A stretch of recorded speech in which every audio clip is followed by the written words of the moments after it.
Welcome to the Salmon Runs YouTube. Enjoy the video. In this video, I will explain how to play Moments in MLB The Show. Moments offer quick, engaging challenges that let you experience iconic baseball scenarios or forge new ones.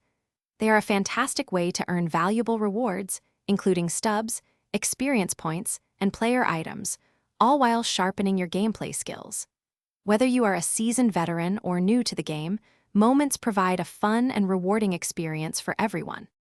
To begin playing, first head into the Diamond Dynasty mode from the main menu. Once there, you will find the Moments section, which houses all the available challenges. These are often grouped by specific programs, historical events, or player series.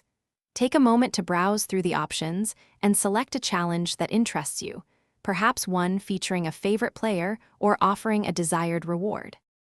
Once you have selected a moment, you will see its specific objectives. These can vary widely, from hitting one home run with a particular player to striking out 3 batters in a single inning. It is crucial to understand these goals before you start.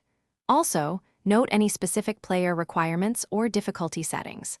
Focus on executing the required actions, and once all objectives are met, you will successfully complete the challenge. The best part about playing Moments is earning the fantastic rewards. Upon successful completion, you will typically receive stubs, which are the in-game currency, along with experience points to advance your player level. Many Moments also award player packs or even exclusive player cards to strengthen your Diamond Dynasty roster. Consistently engaging with these challenges is an excellent way to build your team and progress through the game. Thanks for watching. Consider subscribing if we helped you.